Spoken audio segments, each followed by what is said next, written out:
I made my first Steam page for my very first game. There were a lot of steps to get to this point, and in this video, I'll share those steps and the lessons learned along the way. If you're new to this channel, I've been making a retro 2D tank game using Godot. I have technical devlogs for this game going back a year, but this devlog will be different because I'll be focusing on the business aspect of solo indie game development. So the first thing I did to make a Steam page was to form an LLC. Now you don't have to do this. When Steam asks what the name of the legal entity that owns your game is, you can just put your name down. But for me, I was curious about it because I read the book Sapiens, and in that book, it talks about how companies are a myth that exists only in our collective imagination. And this myth is so useful and beneficial to us that we often take it for granted. The reason it's beneficial, to give a game dev related example, is imagine somebody buys a game on Steam, but the code is so bad that it causes their computer to overheat. And then somehow, rather than just shutting down, the computer literally catches on fire. The fire spreads to the rest of their house and burns their house down. So this person can now go after the game developer and the game developer's assets, like their house or their brokerage account, to pay for damages. But if the game developer formed an LLC, then this creates a corporate veil between the company's assets and the game developer's assets. So the person whose house was burned down can only go after the company's assets. It limits the liability of the game developer. Now, I'm not a lawyer or an expert. My understanding of this hasn't been battle tested in court. I'm just a software engineer making his first game as a side project, so don't just trust me, bro. Google and read the docs yourself. And again, you don't have to do this. Chances are no one is going to sue you. Focus on making a good game that people will actually buy. Use your limited time and money there rather than making a limited liability company. I just did it because I was curious.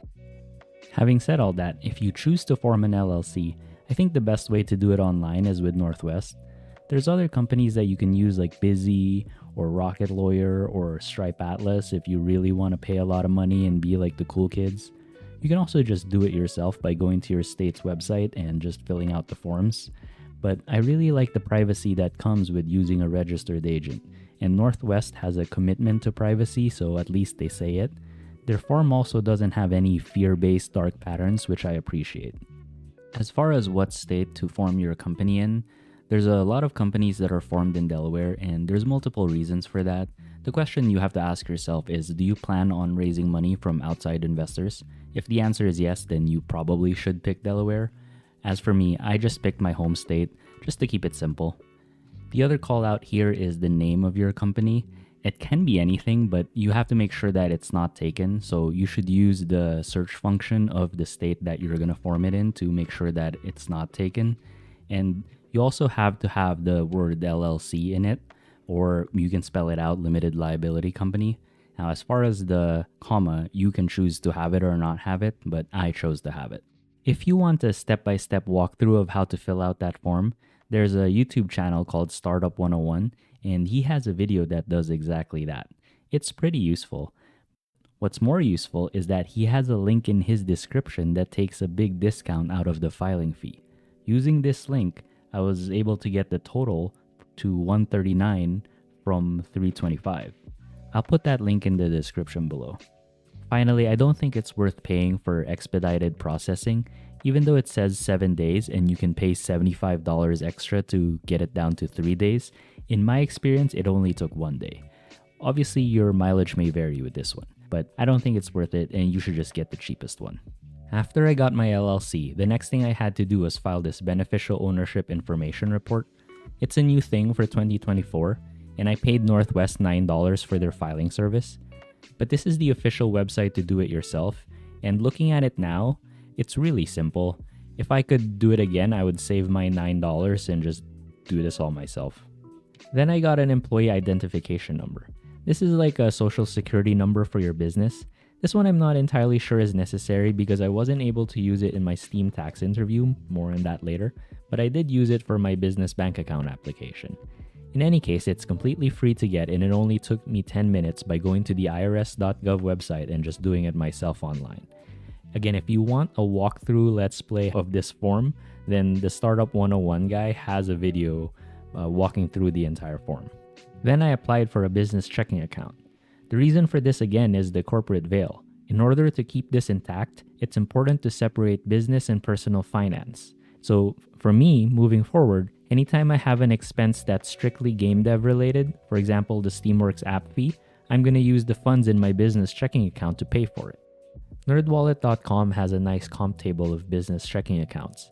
And as of March 2024, I think the standouts here are US Bank, because if you have $5,000, you can deposit that in your new business checking account, and after 30 days, they'll give you $800. That's a pretty good offer.